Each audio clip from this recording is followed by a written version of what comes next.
should know. Well, I'm pretty sure we're live. Ladies and gentlemen, it is the 27th of January, 2026. We've been trying to do this for like 6 years to get the one and only Jeff G Holt in the chat, in the house, in the live. We finally did it. This episode is brought to you by Law Tigers Motorcycle Attorneys. Get in an accident, find yourself in a pinch, make sure you give them a call before you call your insurance, and they'll make sure you're taken care of. Gaylin, what are we talking about today? Who do we got? We'll tell them again, then we'll let Jeff share some stuff. Well, we were kind of reminiscing out there, but we have the one and only here, as you mentioned earlier. I think the first time I met you, I don't know when you met him, but I think it was Born Free 2017. I think we were talking about. You were just ending your tenure at Hot Bike. At Hot Bike and starting this. Had you already had the brand a little bit, the V-Twin? No. So that's when you started it. Yes. It was funny because, you know, when I got fired from them or downsized or whatever it was, I ended up, you know, kind of not wanting to really do anything, but I knew I had a kid, you know, I had a girlfriend, we had a house in Hacienda Heights we needed to pay for. Like it was a lot to do. And luckily my girlfriend at the time, now my wife Maggie, was like, you're going to take a couple months off, figure out what you want to do with your life. At the same time, a guy named Dave Rowe, who I worked with at Hot Bike, he was the publisher and I was, you know, the editorial director. He quit. He was kind of the harbinger of the demise of that book. Once he left, it was like kind of starting to get dicey. Yeah. And he hit me up and he's like, what are you going to do? What are you going to do? And I was like, I have no idea. Like, of course, you know, when you're a magazine editor and you either quit a job or get fired, everybody wants you to be their marketing guy. So certain company in 2 companies in Wisconsin wanted me, a couple other companies. I was like, I'm not leaving Southern California, you know, and she was like, you know, we have kids, you know, combined, we have 4 kids and, you know, like all this stuff. So I was like, no way. And then Maggie's like, at the time she was a nurse and doing well. And she's like, you're going to take those off and you're going to figure out what you want to do with your life. Cause I don't think you're gonna be able to work for anybody anymore. And although she had the wisdom, she had the wisdom, she could see that already. I had some contracts with some very good people who were there for me when I needed it, doing contract marketing work, things like that. And then we decided, Dave Rowe and I decided that we were going to have a brand and we were going to do something and it was going to be a magazine, whether it was print, online, anything. Right. And the working title was, I still own it. But I was just thinking, man, if this was the title of what we were doing, everything would have been so different than how it is today. So the original title, working title, was Throttle Slayers. Throttle Slayers. Interesting. And, you know, I'm a gigantic Slayer fan you know, like Throttle and all that stuff. But it's so, like, not what we do, you know? Right. And no joke, 3:33 a.m. I wake up. And V-Twin Visionary pops into my head. It was a vision. It was a vision. You can say it. It was like the craziest shit. It was a fucking vision. There you go. Like, and I just told her the name, told Dave the name. I gave my buddy Robert, who was and still is the designer of Hot Bike Magazine. I said I wanted something clean. I don't want it to look Harley. I don't want it to be orange. I don't want it to have flames. I don't want it to have tailpipes. And he came up with the logo. Super clean, super simple. And I just started this life. And it's been a crazy, amazing ride. Yeah, it sounds like it. But the logo is great. Thank you. And the reason I like it, I think letters are art because I was a sign painter. So when I see a letter, it actually is like looking at a great picture. For me, you know? I've always envied sign painters like yourself. You know, Troy Lee was a good friend of mine, still is. Sorry, he's still around. You know, to see all the crew he had there, you know, come up within the BMX and mountain bike era with that, you know, building bikes for Johnny Tomac and all these crazy cool people, you know, just to see all the really font intensive graphics. Yeah. For me, I'm a font lover. I own thousands upon thousands of fonts. I love to use them. You know, I'm a big Illustrator guy. I was a Quark Express guy back in the day. Like, just as something fun to do, I like putting logos together. I'm not very good at it. You know, usually need somebody. I still won't use AI to polish my stuff up. I either have a friend or two do it, but like, I really like the simplicity of our logo. I'm glad you said that. Yeah. And it conveys, the name alone conveys, you already cut people off that don't know what a V-twin is. So we've already sectioned ourselves. We don't put motorcycle in there. We don't put Harley Davidson in there. We don't put any other brand in there. So that already takes somebody that knows what they're talking about or wanting to ingest from me to a different level. Right. And that's what I really wanted to do. Well, roll the tape back a little bit further. So, because you've mentioned the goo and BMX, and I mean, is that kind of where was it the parks in Southern California that inspired what? So I grew up when I was 11 or 12 years old. I stole a bicycle, Cook's Brothers, and it had 3-piece cranks on it. I didn't have a puller. So me and my buddy Mike Muto took the bike to the bike shop, and the owner of the bike shop, or the manager of the bike shop, Steve Ames, was like, okay, come back tomorrow and I'll have the cranks off it. I was like, okay. So when I come in the next day after school got out, me and Mike walked in, and Mike just made a beeline back for the door. I was too fat and stupid as a kid to realize what was going on. So I walked in, and this kid that I stole the bike from and his mom were there. Oh boy. And Steve's there, and the lady's like, call the cops, like put him in jail, blah, blah, blah, blah. And I'm like, oh man, you know? And Steve's like, well, hold on a second. What about if I put the bike together the way it was? He has all the parts. I get the bike together, and he works it off through me.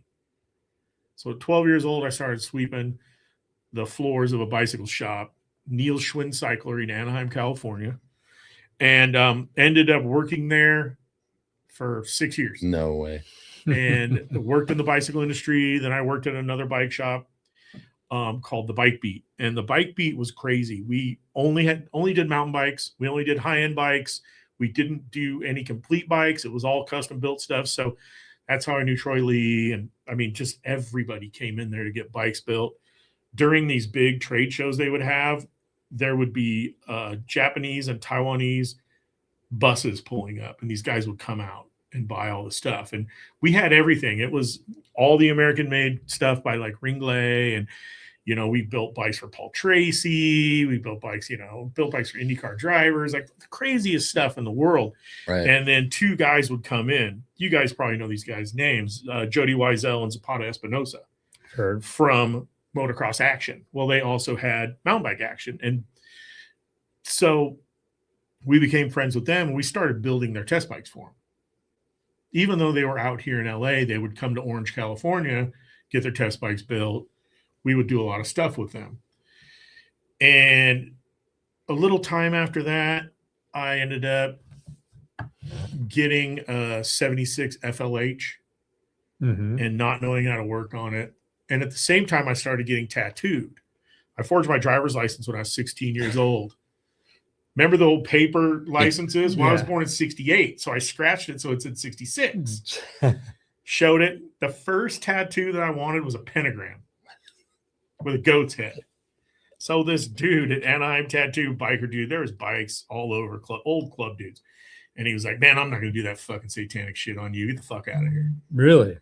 Then I started talking to these guys, and I had this bike and all this other stuff. And this dude, Ray, I'd ask him questions, and he was the only guy in the whole motorcycle deal that wouldn't say, you got to figure it out yourself.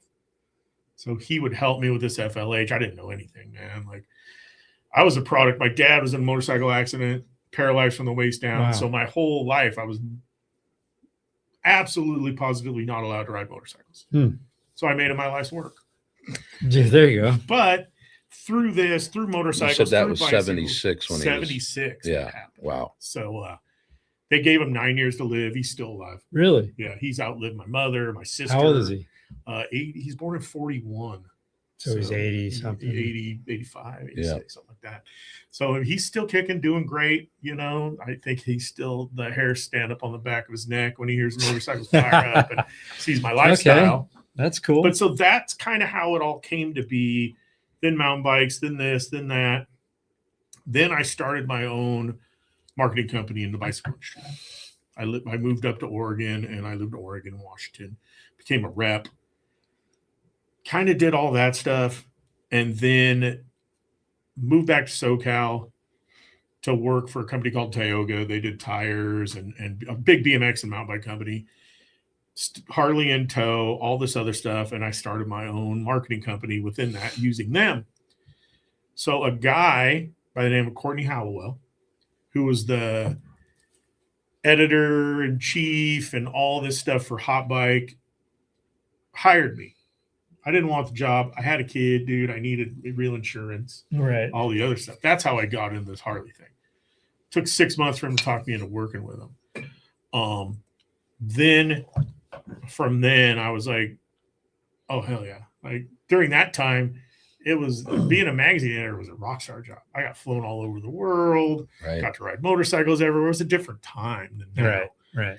And, you know, I ended up working there for almost a decade. And then, you know, the bottom fell out of print media and I got shit canned. That's kind of the history of how I came to be and how V2 and Visionary came to be. Huh. So what year was that with Hot Bike? Was that Hot Bike? Yeah, that was Hot Bike. So I started as a peon editor at Street Chopper. They reintroduced a guy named Howard Kelly. He works at SNS today. He re-kickstarted Street Chopper. And I was a chopper guy, dude. Like I had a stripped down FLH. I never rode a new bike at all. Like this was 2006. I had a Dyna. I bought a Dyna off the showroom floor at Beartooth Harley Davidson. And I, you know, proceeded to ride that thing stock and had the FLH.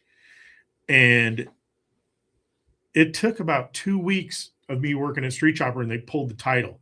They made it an SIP, which is a special edition. So it wasn't 12 time, it wasn't 6 time. And they started a magazine called Baggers. Brian Clock was on the first cover. Really? It was kind of crazy. And they pushed me over into Baggers because at the time, Hot Bike was the big one. And Right. it had, you know, 5 editors. And then, so I was over here with a couple guys starting Baggers from a guy that got on a bagger. First time I got on a bagger, I got an Ultra and we were shooting photos and Courtney's like, go up the street. It was like a 1-lane highway, make a U-turn, come back. I got up the street just out of his eyesight, turned the thing and dumped the bike. Oh shit. And I was so scared I was going to lose my job. I just He-Man that thing up. I didn't know you put your back to it or what. I didn't know anything. You just picked it up. I just picked the thing up like, you know, like some dude on PCP. And got on the bike, came back down, and we did the photo shoot, and we went back, and he was like, "You dumped that bike, didn't you?" And I was like, "Oh." And he's like, "Doesn't matter. We all do it. You know, we don't own the bike. It's Harley." Right. So, God bless his soul. He passed away a few years back, and he was the guy that got me into it. You know, he saw what I didn't even see. I'm a highly dyslexic kid. They didn't know I had dyslexia until I was in the 7th grade. They just thought that I was lazy and not motivated, and I couldn't spell. I couldn't definitely not do math. My dad would just yell at me, "You're not gonna be able to carry a fucking calculator around your pocket your whole life." Well, you can. Yeah, now But, you can. Yes. So I had problems in school. Yeah. And really bad problems. I'm left-handed. That's kind of a sure sign they should have caught that. But to become a wordsmith for a living, Yeah. you know, and I told him, I was like, "Man, I can't spell." And he's like, "Oh, we have 3 copy editors on staff. You're not gonna, you know, this is before Don't spell worry check. about it. Yeah. Don't worry about it. You'll be fine." And like the next year there was 1, and the next year there was none. And I was like, "Oh shit." So it was kind of funny, you know, the all the things I thought I would never do in life besides just being a greasy bicycle or a motorcycle mechanic have come true.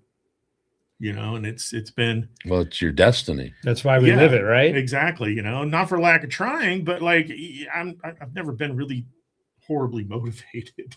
I'm kind of like, even when I was a kid, people were like, what do you want to be as a kid? I was like, oh. It seems like you had motivation because look where you are. Yeah, I think You know. I've found it in different ways. Right, It's right. hiding under rocks or something. Right. Well, we were talking about it the other day with the guest, and the print, like you said, dropped out. Yeah. And I used to love to get a cup of coffee and go in the backyard and open up the newspaper and read that. And you don't do that anymore. It was so strange to me, that I wasn't very happy when I got downsized, to the point of, being pretty mean about it. I didn't pick up any magazines, no print media. And it's really strange, the fact that when I did, it felt, from a guy that has produced thousands of magazines, it felt really foreign to me. Yeah. And I was like, oh, it's over already? Where the internet is like, Never ends. So, I mean, I do have a book done, the first 5 years of V2 Visionary. I don't know when it's going to come out. I was going to do it on the 6th year. Now it's shit. We're going to be almost on the 10th year. So I'm like, I don't know when that print, it's already in the can. Like, I don't know when it's going to come out. I don't, is it going to be print on demand? Are we going to have some? I have all these crazy ideas. So it will come out, maybe after I'm dead. I don't know, or whatever, but it'll be there. And I have the next 5 years. So every 5-year block, I think we're going to get something print wise, but it'll be coffee table style. That's good though. Yeah. Things always come back. I mean, as a sign painter used to be, then it got to vinyl. Yeah. Everything was print. Everything's easy. Now people want to see hand lettering in, just like people want to see magazines and records and record stores and yes. So everything comes back if you wait long enough. Yes. If you're alive. Yes. If you're alive long enough.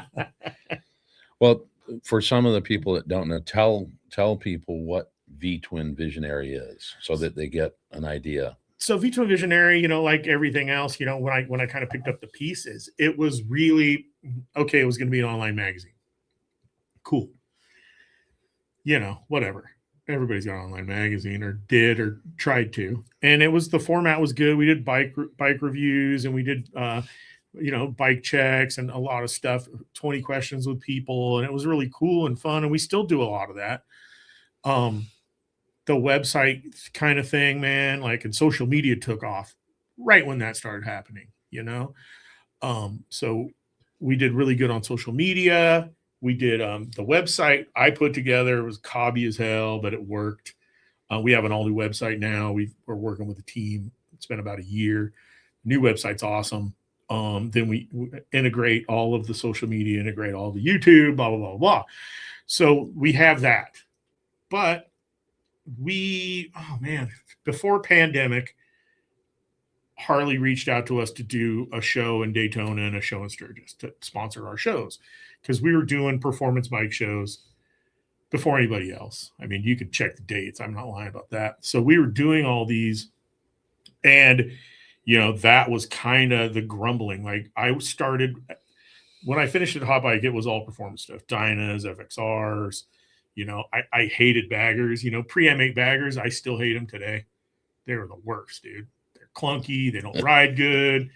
We made the mistake, my wife and I, of buying a 2002 in Tennessee and riding it back a couple of years ago. It was the worst thing I ever did in my life. Bikes were the worst.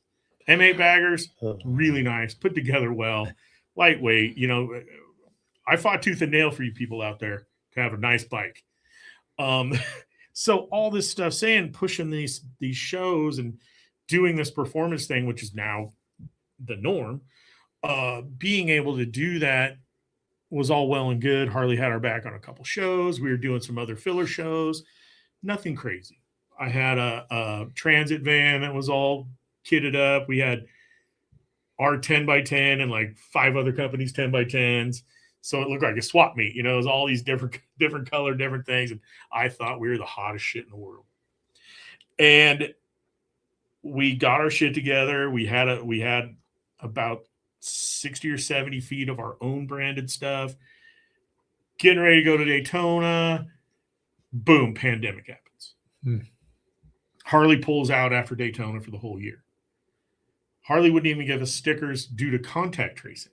No way. They were gone. No, they were like, have fun with your shows. Use our name. Bye. And we did so well that year. Like, we were on CNN as super spreaders. Dudes wearing our hats. No and way. sturges. Like, it was cool as shit, you know? And, you know, We were there. Whatever you think about the pandemic, whatever, I don't really care. You know, I've got my own feelings about it. And I know a lot of people that died, a lot of people that didn't, blah, blah, blah, blah. I'm not discounting it, but, you know, we're out in the open doing it. And after that year, Harley really liked what we did. And they became our main sponsor, our presenting sponsor. Rockford Fosgate's another one now. They came on that year too. So we became, this whole thing was like, cool, we did this cool online magazine. The social media was doing really good.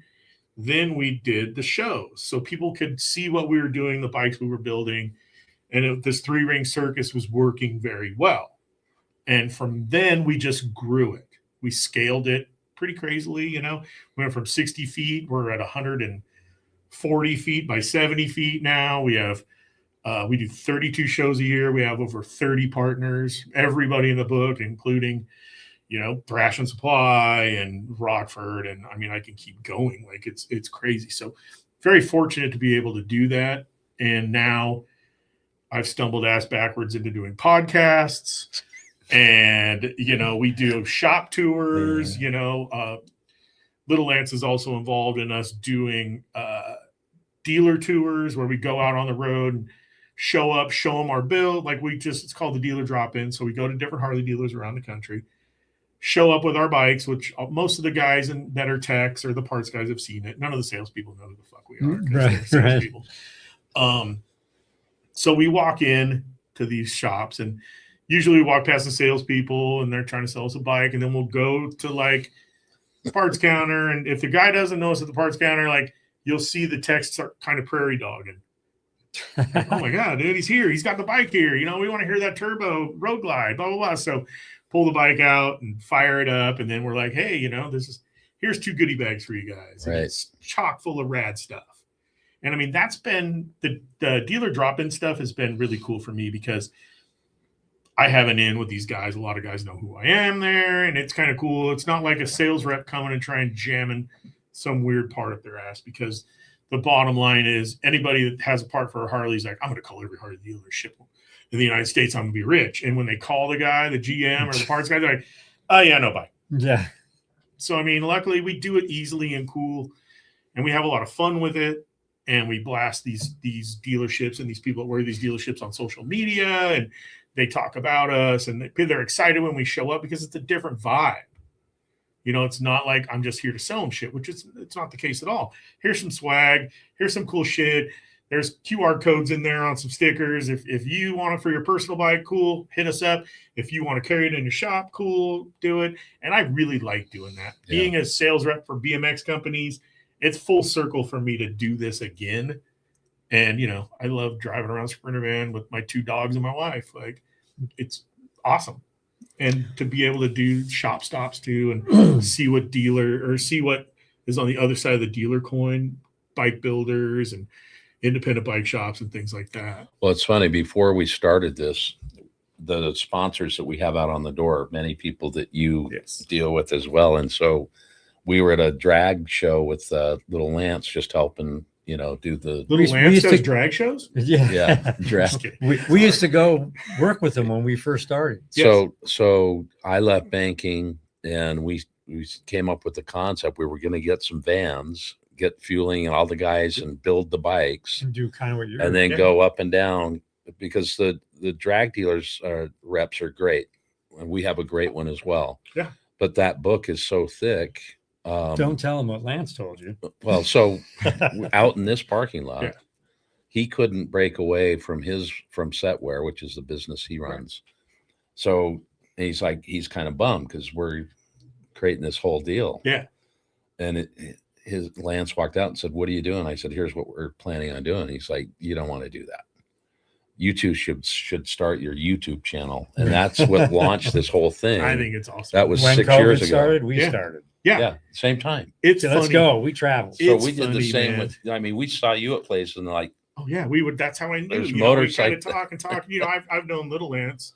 I met Little Lance the first year he started Thrash and Supply in Cincinnati at the show. Wow. Him and I of course was drunk. He had a few beers, and we jumped in the same cab at the same time. He's like, "Oh, you're Jeff Holt from Hot Bike," blah, blah, blah, blah. And we became friends that day. Nice. And he's like, "Yes, this is what I'm doing," and da da da. And I was like, "Man, that's really cool."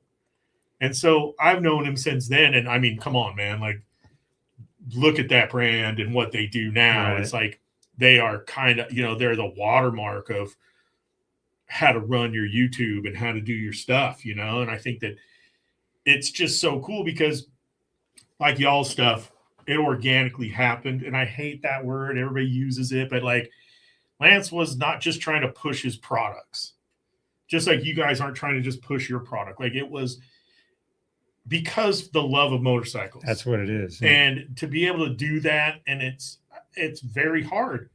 And to be able to show this lifestyle to a bunch of people who have 10, 15-hour a day jobs, who have families, who don't, you know, I hate to use the word weekend warriors because I don't think that's a bad word. Like Right. that's all the time you get to ride a bike, then fucking do take it. Right. Yeah. you know, and for us to be out there showing people all these great places they can go and these shows they can see or be a part of. And for me, that's why I do it. No Right. bullshit, man. It's the Like, passion. it's the passion. And I remember when we started, we said, I asked Lance, I said, how do we get like Harley to notice? How do we get these people this, you know, because we're going to try and do this. He said, don't give a fuck. He goes, just go ride and do what you do and it'll happen. that's what we do, Right. you know. And I just think it's so cool to hear, oh yeah, I saw the new thrashing video, oh I saw this, you know. I just, for being a guy that, you know, had gloves and he wanted to do hard parts and some other stuff, you know, and to see what they've done, it warms my heart and it motivates me to work harder. It motivates, you know, I don't gleam on people's YouTubes or anything. I don't even know how that shit works, but like I'm starting to push our own YouTube, you Right. know, and I don't do it any way that you guys do or any way he does, but it motivates me. Right. And I really like that, you know. Cruzy's doing crazy stuff, Yeah. and you know there'll be another guy this year that pops up that we don't even know about yet, Right. you know. And I love the way that this thing is going for guys who just fucking love motorcycles. Exactly. You know, I mean, I'm gonna get a little dirty right now, but there's been a ton of fucking people that have come and gone over the 25 years I've been doing this, Right. and they're dudes that were hardcore, and they're always going to be bikers forever, and fuck those guys over there and fuck these dudes over here, and their bike sucks and this guy sucks and that guy's a moron and blah blah blah blah blah. And I was like, man, is it got to be so much hate? There's a lot of hate in this industry, but one thing that's cool about what Lance has done is that he brought youth back because they're a young company with young people. How many dudes on Sportsters and old Dynas have thrashing stickers on them? Yeah. You know, and that's, you know, like we hang out with a lot of younger people. Couple of our friends are younger, and man, they are diehard thrashing people. Yeah. You know what I mean? They're like, nope, I'm not even gonna look at that other stuff. Oh, they got new risers. Oh, they got new, you It's know, a my next family bike's, vibe. it's a family vibe. Yeah. You know what I mean? And I think that you guys have that too. You know, it's generational, it's different. And just like I have, you know, these guys, and a lot of younger guys are following what I'm doing now. You know, I guess I'm an old dude, you know. I go on all these bike launches and these things, and all these YouTuber kids are like, oh man, it's the OG, dude. The OG's here, blah blah blah Right. blah. I was like, yeah, man, fuck. OG. We You need know? the OGs around. don't I we? get it, dude, but I mean, like, you know, shit, I'm a lot closer to 60 than 40, I'll tell you But that. that's the much. cool thing. Hey, I'm going to be 66, Yeah. but it's like we can go ride with the thrashing guys, Yep. and they're not going, hey, why are they old? Why is your dad? Or no, we're all like gel. We're just, Yeah, you that's know. the thing, man. Yeah. You know, and being part of this scene is, as long as you don't put up your own walls, right. you can ride with anybody. Right. You know, we moved to East Tennessee and we hang out at a place, Smoky Mountain Harley Davidson, and they have a bar restaurant attached. Not Did attached. we go to to it, that? Was that where we? Does it have the They had bar the cafe? restaurant? Yeah, they got the shed there. It's in Maryville, Tennessee. Yeah, we were there. That's Yeah. where we picked up our Eagle Yeah, Riders. that's where Yeah. we picked up Yeah. the Yeah. bikes. So we basically live there. Oh, okay. And there's people of all backgrounds. You know, you got these cool wheelie kids, you've got these old dudes in overalls riding, you know, either like brand new ultras, there's trike people, there's everything. And we're all there on a Thursday through Sunday night, hanging out, having fun, talking motorcycles. Do you live far from that? Oh, we have 10 minutes from there. Okay. We know where you live now. Yeah. So we live, the dealership's here. John Jessup's Dream Rides is here. We live 5 miles down the road on the right from there. So it's all right there. That's why we moved there. I mean, bottom line is, if it wasn't for those two things, we wouldn't really be there. We had in 2017, we did the hot bike tour. So hot bike tour was my baby. I kind of stole the idea from the hot rod power tour, and we put it together. And that was the big year. Everybody was there. Carrie Hart was there. I mean, talking like everybody. All these crazy builders were there. And John Jessup was there. And he told me, man, I'm selling the shop in California. My wife's going to move out here and be a nurse. We're moving here. And he did. And he got a shop there. And then more people came from California, and more people came from Oregon, and more people came. So when you go there, we have rides where there's maybe one person, Dan Silcox, who is the only person that was born there. And everybody else is from Rusty's out everywhere there. else. Mark. Yeah, Mark's there too, you know, and I mean, more people are moving there. There's a bunch of chopper guys that moved out there too. Yeah. So when you moved it there and they know you're from California, do they give you shit or do they? Nobody gives me shit. No, I mean it's. I told my wife to say it right because it's not Maryville, it's Merville. Merville. And she and her cute little California half Spanish voice was Maryville, and I was like, "Don't tell me from California and stop saying Maryville." And you want to poke your head in? No, come on. She show everyone you're here. Come on, You'd come have to on, walk come on. all the way over. Come on, there you go. Now you can. Oh, this is weird. Okay. Maryville. But yeah, so I mean, this place has just become something really, really cool, you know, and we love living there. And my wife, being a Mexican American girl, first generation, growing up in East LA, to pick Maryville over living in LA with our families and grandkid, it's says a lot about. I that asked you place. earlier, would you move? And you're like, we love it out there. And you were talking about grandkids and stuff, and they'll come visit you or you'll come visit them, but you don't want to. Yeah. No, it's But such you a get great place. a little bit of space, little acreage. I got 4 acres. Nice little. We had a house there. We had a 1,000 square foot garage. We need to build a real shop now. You know, I'm trying to figure out when we're going to do some groundbreaking and figure out. We're jammed up. You know, we got 22 Harleys in that 1,000 square foot shop. You know, and we're just moving things around. You know, pulling bikes out in the rain and the snow. So I see a pretty big space coming pretty soon where we can build out special areas for different bikes and bike builds and do a lot of ground up stuff and, you know, get a lot more content. There you go. You got to have it. I think you said 32 shows this year coming up. 32. So that shows. starts in what, a couple of weeks with Daytona? Yeah, we always start at Daytona. We're with Harley at the Speedway right out front. Very fortunate to do that. And then we're working on having a kind of a get together there at night. Something kind of cool and loose instead of, you know, another performance bike show. You know what I mean? There's enough there now. Right. So, yeah, we'll be there on the 3rd and then the 4th, and then we're getting back out. We've got a lot of stuff to do to get ready. We'll be at every Moto America race again this year. We're really, really fired up to be able to be at the MotoGP race at Coda with the baggers finally being in MotoGP this year. I wish I could do the Europe stuff. Anybody wants to fly me out there, that'd be awesome. But I'm really fired up to do that. And then we just kick it into high gear. Like the schedule is crazy. It's on our website, but like, what's the website? vtwinvisionary.com. Oh, yes. And at vtwinvisionary, at Jeff Holt at 2Will Foodie, at PSA Project USA. We'll talk about that in a minute. Yes. But I mean, we live in this day and age, and I think that we're kind of getting out of this Amazon Prime.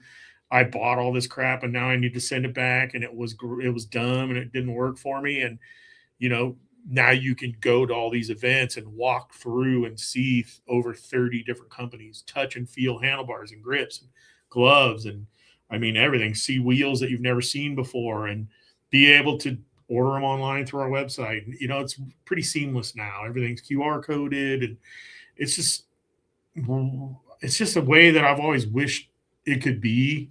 And finally this year with the new website and all the stuff we're doing, it's really cohesive and really professional. Right. And it's something I've probably never been in my life. Well, you're getting a little older now. But so- there's a lot to it. I mean, for us being out on the road as much as we are, there's an authenticity to the product that we run. Yeah. So that helps, but it really helps. We usually have 4 or 5 bikes sitting here. Yeah. All set up a little differently. And then you can throw a leg over it. Yeah. And see how it feels to you and what we're actually doing here. And so being able to do that, see parts that you've seen or maybe can pick up, and it's important. It is important. And you guys know this. A lot of people ask about parts all the time. And we do have an e-commerce section of our website, and it's known as VTV approved parts. And it's parts that I've tested, used, installed, worn, and it's a little different. It's not like going on to one of the big guys and you see a 4-star review that's fake or, and all this stuff. This is coming from me and my crew and what we've done and what we've installed. Yep. And I think it's yet again genuine, like we try and convey. So when you go on a show run, how many people are in your crew Currently, to make that happen? It depends on the size of the show. Like Sturgis, we have 7 people full time. Daytona, we'll have 5. Usually we have 4 is the minimum because it's so long. I'm such a weirdo. I have you're in quadrant run, you're in quadrant 2, you're in quadrant 3, you're in quadrant 4. There's a stool there. You're not allowed to converse with the other guys during business hours. Don't turn your back to the front of the booth. Now I've turned into the booth Nazi. Clean up after yourself. If you're going to drink a drink, it's got to be in a nondescript cup. You can't have a beer can. Every year I've just torn the coolness and the punk rockness out of that and made it it's fun and professional, and I'm still blaring music and it's cool, but it's got to look just polished and right, because people pay us a lot of money to be there with us. Right. And it can't look like, the back alley of some fucking bar. Right. You're familiar with those. Yeah. Yes, I am. Well, let's talk about this beard of yours and what's happening and Yes. your journey the last couple of years. So, yeah. I'm like every guy my age, 50 something year old, 40, 50, 60 year old guys. We're kind of turning a corner in our lives. We're not turning our back on going to doctors anymore. We are fighting tooth and nail doing this fucking health thing with people. I still feel, I still see myself as, a 31-year-old punk rock kid, and fist fighting every weekend and, all this other stuff. And that was old for being 31, So now I'm mid 50s and, I still feel pretty damn good, but, I've got underlying health issues from drinking and eating like shit and traveling a lot. And, I'm diabetic and, health checks aren't my main focus or weren't my main focus. My wife, like I said before, she was a nurse, so she's pretty health specific and let me slide a lot. And there came a time a couple of years ago, a year and a half ago, where she was like, man, you got to get your blood checked. You got to get, tuned up. So she got the order from my doctor. I didn't even know what the fuck PSA was. Except public service announcement or whatever, right. Whatever. An old airline, remember? Right. That? Oh yeah. And so I was like, okay, cool. And she's like, okay, well, let me see this order. And she's like, oh man, they're not checking your PSA. You're 40 something years old or 50 something years old, and da da da da da. And I was like, well, what the hell's that? She's like, oh, it's got to do with the prostate. I'm like, okay. So she actually checked the mark. Probably completely illegal, and you're going to jail now. But Worth it. She checked it. All good. Get a blood test. She gets the results emailed to her from whatever the blood service is. She's like, hey, man, your PSA is high. And I was like, yeah, what does that mean? Cool. Is that cool? It's high. Right on. Is that good? Positive means good, right? It's positive. So, no. So your PSA has to do with your prostate health. And my prostate was not healthy. First blood test, they're like, well, you know, if you jacked off or had sex anywhere between 48 hours going in, you know, it might have scored too high, da da da da da. I was like, cool, you know, I get down like that. So say that again. I get down. I get down like that, bro. I get down a lot of ways. So I had to get a specialized blood test. Specialized blood test comes back high as fuck. Okay, well, what are we gonna do now? Well, you got to get checked out on your prostate. And I had that done. He's like, oh, it's pretty swollen. Okay, cool. What are we gonna do now? Biopsy. Been called the Gaylin score. So get a biopsy. Weirdest feeling ever. Like they numb you. They numb your taint. They numb you can't feel anything. What's a taint? Taint. Taint gonna tell you. Yeah. So dude's in there fumbling around, and I just feel this snap, snap, snap. And you kind of feel every time you're like, whoa, this dude's like has both hands up my ass and this tool that's coring out my prostate. Gaylin score, I smashed that record. That's not a good thing. So I had the highest Gaylin score you could possibly have, which means I definitely fucking have prostate cancer. Okay, cool. What do I do? Oh, you got to get an MRI to make sure it doesn't spread. Because if it spreads, it goes into everything, your colon, your everything down there, and gets into your bones and everything else. You're really fucked. Luckily, MRI came back, didn't have that. So with that, my one doctor was like, oh, hey, check this out. Why don't you go on Google and figure out if you want it radiated or removed? That was him. That's exactly what he fucking said. I was just thrown to the internet wolves, dude. Like, here you go, buddy. Bye. Fuck you. See you in hell. Oh. So I had no resources. Every single damn thing that I looked at scared shit out of me. I didn't even want to discuss it with my wife. I didn't want to discuss it with anybody. I internalized it, drank a lot. You know, this is a life or death thing. It's the second most lethal cancer among men in the United States next to skin cancer. It ain't no fucking joke. And I didn't treat it as such either.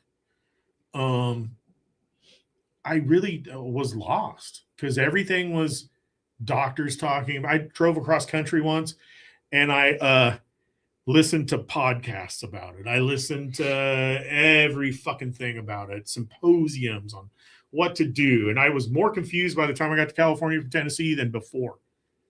I didn't know. So I started a lot of people were reaching out because I started talking about it on my personal social media. And figuring like somebody's going to come back and talk to me. And everybody's like, yeah, you know, I had it removed. And they didn't really, nobody gave me a definitive answer. And I had to figure it out myself, what I was going to do. Radiation sounds gnarly. Because everybody's like, oh, you had chemo. I was like, no, it's radiation. It's different. Chemo's way gnarlier. But it sounds gnarly. Removal sounds easy. Oh, I had it fucking removed. I had a cyst. I had it removed. Oh, I had, you know, my adenoids removed or my fucking tonsils removed. And then I started deep diving into that and realizing that once you pull that thing out, there's two nerves that run by your walnut, your prostate. And if you damage either of those, your dick don't work. You don't get fucking hard anymore. And I'm like, fuck, that's pretty heavy. You know, my wife's hot. You seen her.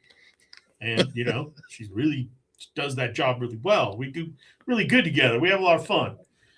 And I was like, man, I don't want to, my wife's a lot younger than me, I was like, fuck, bitch gonna leave me straight away. Dick don't work. Like, me, she's gonna be with me forever. Bad and good.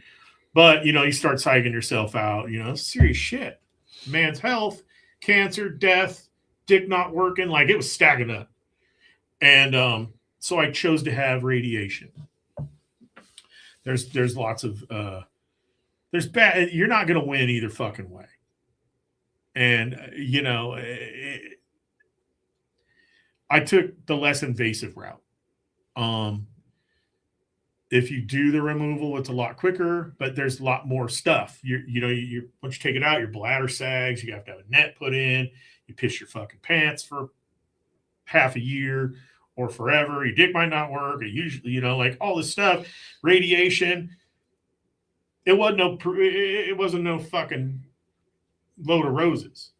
As soon as I got radiated, I got radiated 15 minutes a day for about 4 months. So I had to drive there, get in this crazy machine. I sat in this saddle. They zap my taint. I get out, go have breakfast or lunch or whatever. They don't tell me like after I don't get to stop taking the drugs that I had to take before. Yeah. 16 months. I'm still not done with them. And what they do is they take every ounce of testosterone out of my body. And I'm constantly in menopause. Every knuckle joint in my body aches all the time. I can't even fucking stand up for more than 25 fucking minutes. Me riding the Sturgis last year on a turbo road glide was a fucking feat that I think God above was the only person that made it happen. I rode from SoCal to Sturgis on that thing. It was amazing. My wife chased truck. My wife's had my back. She's the only reason why I'm still here. No bullshit. Sorry, I'm getting a little choked up. But it's a heavy road either way, and I know you're having your own struggles and battles with it too, Gaylin. And, I'm glad that you reached out to me. And a lot of guys reach out to me. And that's why I started the foundation. And that's why I'm cutting off my beard. Sorry, 20 minutes fucking later, we're back to the beard. No, So I started a foundation. It's called PSA Project USA. It's not about after you get cancer. It's about knowing about prostate cancer. It's about detection and awareness. It's about just getting men 40 years old and above to get a fucking blood test. It ain't that hard. Nobody's going to prod your ass unless you're well into prostate cancer zone. If you do it early, you don't have to do any of this. If I would have done it early, I wouldn't be here fucking talking about it. We'd be at the bar. You know what I mean? Like, so I had guys from day one, my first post, asking me about this stuff, which I'm not a fucking doctor. I don't even play one on TV. Like, I don't know, but I found out the hard way, and I don't want anybody else to find out the hard way. There's no doctor speak on our website. There's on our social media either. It's not a bunch of bullshit. It's my experience. It's straight facts about the Gleason score, about what prostate cancer is, about what PSA is, about this, about that. I'm not giving you choices. I'm not giving you this. I'm giving you that. I want this to be nipped in the bud way before you have to have those things. So that's, we're kicking this thing off. It's not easy to have a foundation anymore and a 501c3 and all that. Like, it's kind of hard to cost at least 10 grand to even start one. So what I'm doing, ladies and gentlemen, is I'm cutting this beard off. It's a pledge drive. As soon as we hit $10,000, I'm shaving this beard all the way off. I've had this beard for 20 years. It's pretty much my trademark. It's how people know me. And I'm willing to give it away to fund my own deal to further this thing. And, I'll take $5, $5,000. I don't care, whatever you got. Just definitely send it in, man. I'm not asking for the world. I'm asking for 10K. And then we can go on next. We can get grants. I can get kits, take-home kits. Talk about the kit. So there's take-home kits. They're not cheap, but I can get a deal on them. And we'll have them at every one of our 32 shows this year where I will give them to you. And you take it home, you put it in the mail. It's kind of like that weird butthole kit, where you shit in the box. And it's just a finger prick. And you send it in, and they tell you what it is. You know, like there's false positives and false negatives or whatever, but it at least get men on their way to start the conversation and be motivated. And it's a finger prick. It's not a finger up your ass. You know what I mean? So I mean, we're starting off with that drive, and I can get grants, and we can go, and I can speak more in places, and you know, I'm hopefully Harley and Indian and these other people will be part of what we're doing, and you know, drag, and you know, just these other big companies. This is, I mean, the bottom line, people, is if you own a fucking company in the motorcycle business, this is your main person. The bulk of business is done with guys this age. You want to fucking die? Or would you rather keep them around another 20 years to juice more money out of them? You know what I mean? Like, I'm doing the work for you guys too. Like, not just anything else. I'm keeping these dudes healthy so they can buy more motorcycle parts and motorcycles. You know, I hate to be a dick, but like, I kind of like more people that ride motorcycles than the people that don't can go fuck right off. Yeah.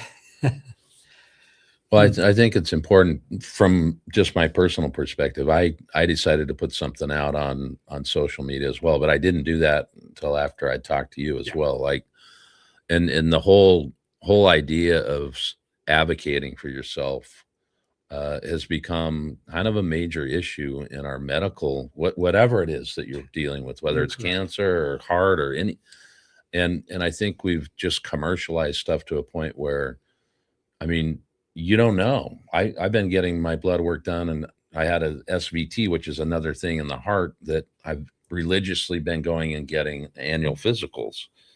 And you get the blood report back, and you can click on the thing and it'll tell you kind of what it is, but it just gives you a range, and then it tells you what your score is, right? Well, in the PSA is from at least my labs, it's 0 to 4 is fine, right? Mm-hmm. But that's not really true. No, men should be under 1. Yes. Right. And at our age, we could be maybe, I hit the mic. We could be maybe a 110, maybe a 115 at the most, but it should be well below that. What was my big?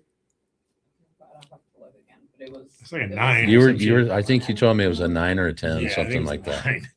But I mean, what really fucks me off is this: we live in the age of information. Right. And but you can't when get it comes to doctor shit, they don't want to get sued. They don't want to speak out of turn. They don't want to do this and that because they're fucking worried about getting sued. Yeah.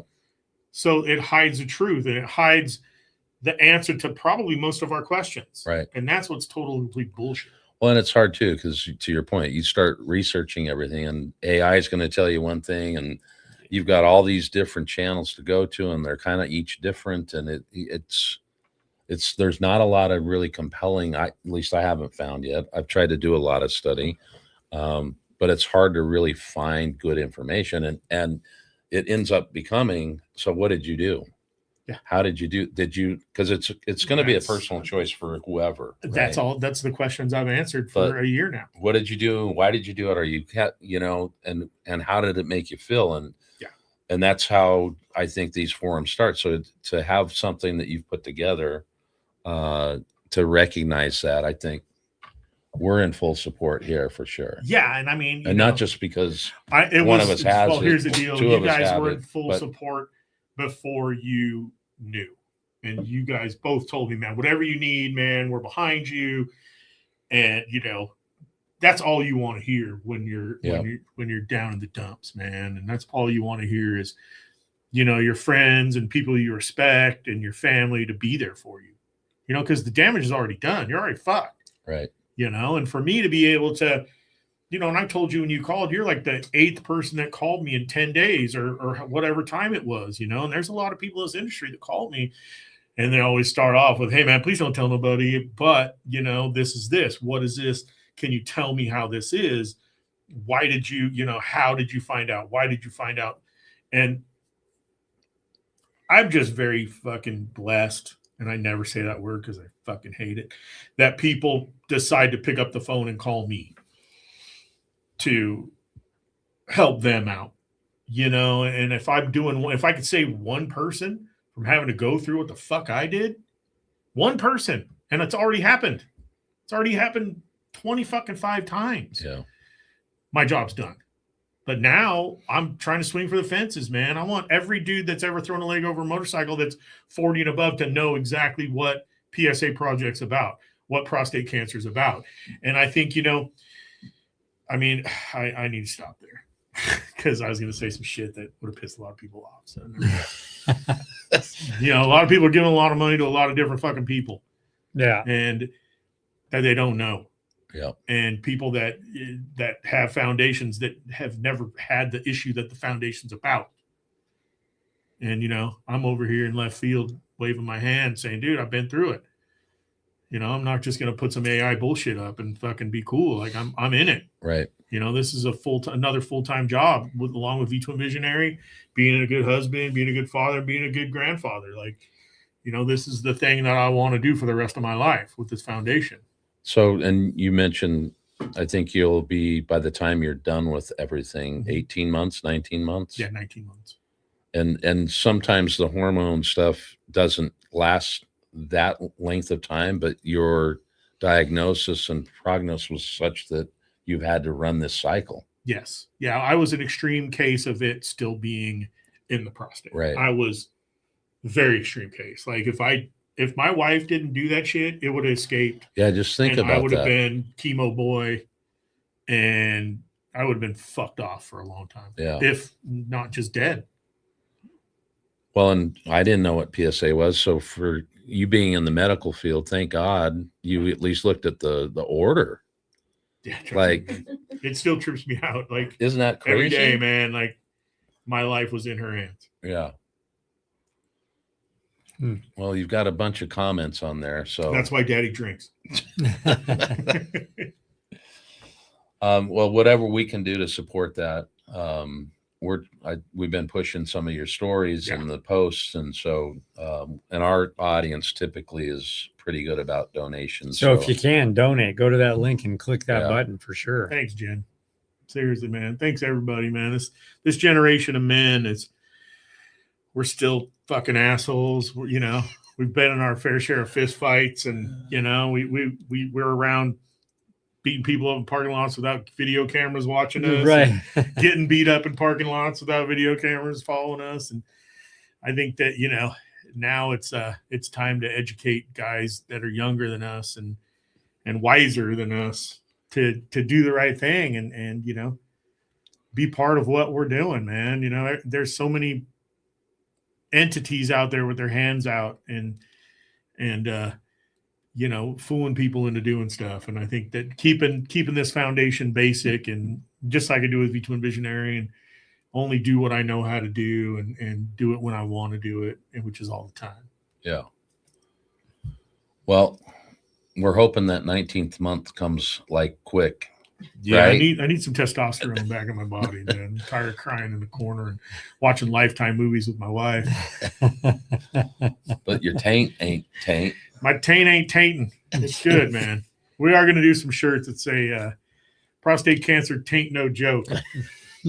So we'll have those up on the website pretty soon. We got a whole taint entendre assemblage going on. There you go. Dang. Now, that's some big lingo right We'll there. have some fun. Some entendre. Entendres. Can you, would he ride an Eagle Rider anywhere? I mean, if he was, he's at home, he's in Tennessee, wants to come out here and not drive like he always does, he could actually fly into LAX, go over to Eagle Rider, but he could make that booking at 2LaneLIVE.com using our link, save 10%, have a good time always at it, ride the bike and go for a trip, do some I've adventuring. used Eagle Rider in the past a bunch. Really, really good stuff, man. I've always had great time with their bikes, and they usually have the latest and greatest too. So it's really good, Not too bad. Not too bad at all. So when are we seeing you next? Are you born free in it this year? I don't know yet. I was at the Parts and Labor show, and we were right next to Mike and Grant from Born Free, and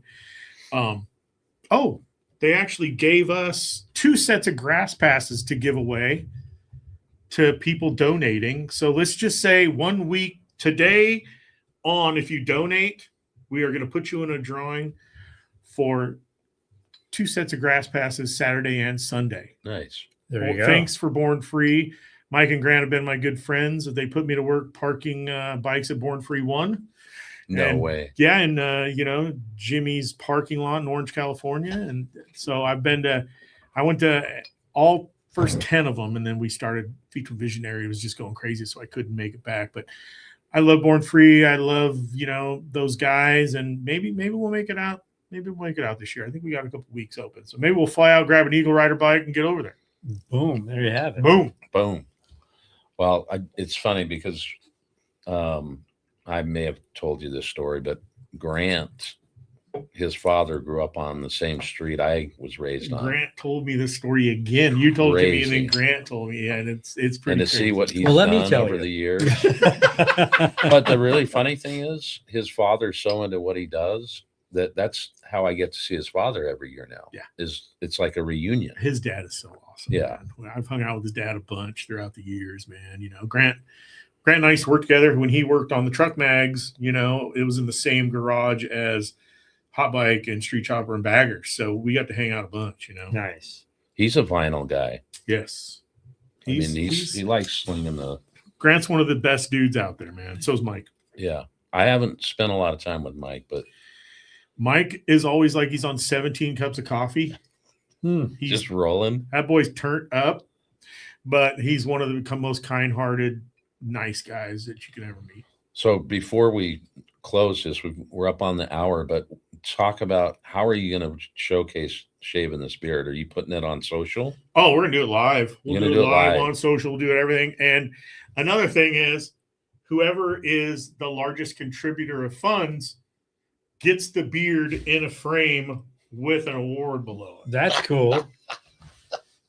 So if you're a creep, you can hang that shit above your doorway, Keep the or you can bats burn it in away. effigy. You can make a voodoo doll of me and out of the And would you look hand. at that? We just got to $10,000 immediately. So yeah, there's many ways that I'm trying to up this game in weird and wonderful ways. So Why doesn't the winner or the guy with the most donation Yes.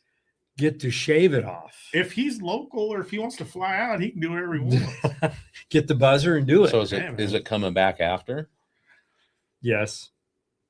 I don't, not in this way. I think I'm gonna do a brocha and a little flavor saver for a while. Maybe Mhm.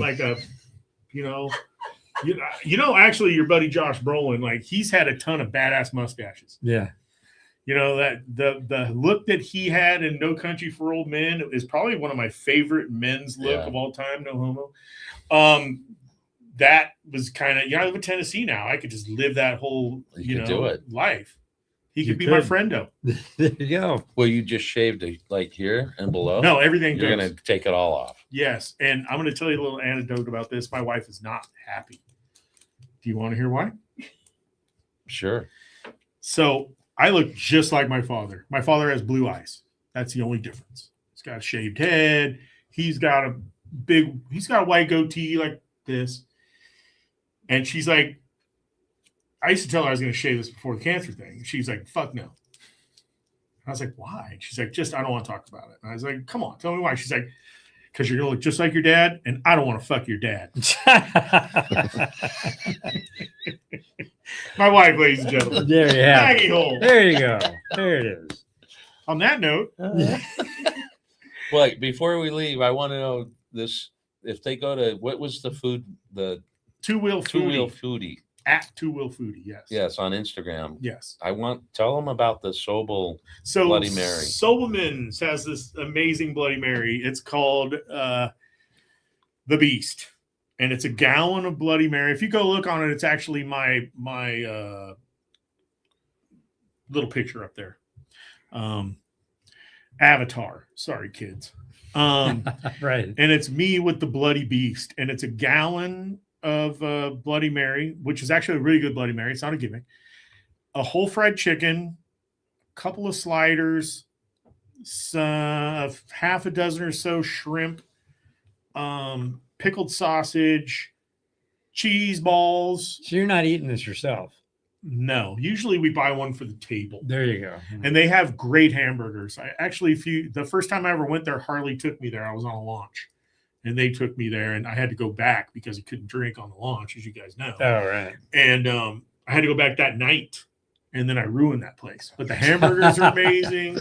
Everything's amazing. They have this thing called cheese crack, and it literally is bacon cheese crack or bacon. I don't know what it is, man. Wow. Just so I'm going to tell you right now, we're going to Mama Tried.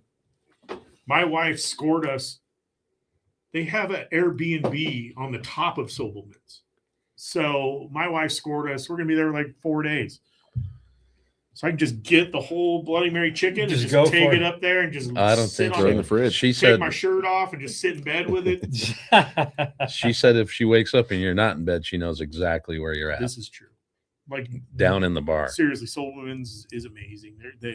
They were like the originator of the crazy Bloody Mary, which is everywhere. And no matter where it is, I'll grab one and take photos of it. And it's an amazing thing. Two Little Foodie's fun. I eat a lot of chips from Asia. I eat a lot of spicy stuff. I eat everything I'm not supposed to fucking be eating, of course. But Did you have Twinkies? I've had every Twinkie any way you Yeah, I can thought make I them. saw I've had them fried. I've had them flambéed. I've had them everything. Just went down to Mexico. That'll be up. I've got a lot of stuff from Asia, all over Asia. I've got a lot of stuff from all over Europe that I've gone to over the years of me traveling. And my favorite place right now, no bullshit, is a place called Taco Casa in Texas. And it's they have the original Taco Bell. Oh, I saw that. Really? Original Taco That Bell looked recipes. And it's insane. Like the enchilada. Yes. Including black olives. Ah, Legit as hell. there you go. Now, Taco Bell used to do a sloppy Joe, a taco. They make Do they their have bun them? taco. Bun taco. They make them. They Wow. have them there. So We might have to actually, go what down I there. suggest is going through Texas because all the brand new ones are in Oklahoma and they're amazing. So kind of skedaddle through the older ones and get to the brand new ones. Route 66. Route 60. No joke. We're gonna We're be all there. doing Route 66 this year Yeah. for certain reasons and a lot of fun. Hopefully we'll meet up. Yeah, Taco Casa on your way. We're gonna try it. Yeah. Well, Thank you for yeah. driving up here today. Oh man. And it's fun because every time we see you, we usually have a camera rolling and then the camera's off and we shoot the shit. We all get goosebumps and all the stuff we do. We have a And lot of fun. we have a lot of fun. We're very we're very fortunate to get to be able to what we do with us and our crew of people and our families. Your wives ride with you too, and just like sometimes I just I'm like, is this all a dream? And then I get prostate cancer and I realize it's not. Right. You had to wake up, damn it. But thank you for putting that out there too, Oh, because it's yeah. important and We'll spread Speaking- the word in speaking your from- foundation too. And I love Just- you guys, man. Personally, off the fucking computers and even off the bikes, man. I love you guys and got mad respect for you guys and what you're doing. And I think, in all honesty, the segment of people you speak to is the heart of motorcycling and the heart of America. And I think that no better people to entertain and inform them but you guys. we both do. Yes, absolutely. All right, brother. Thank you so much. man. And with that, we'll see you down the road. But first, don't forget, subscribe to the YouTube channel because we need to do that. We're going for 100,000 this year. Get Got 80 something. Come on, tell your friends. See you Subscribe to down the mine road. too. Yeah. Yeah, that too. There it is. Do it. I'm trying to get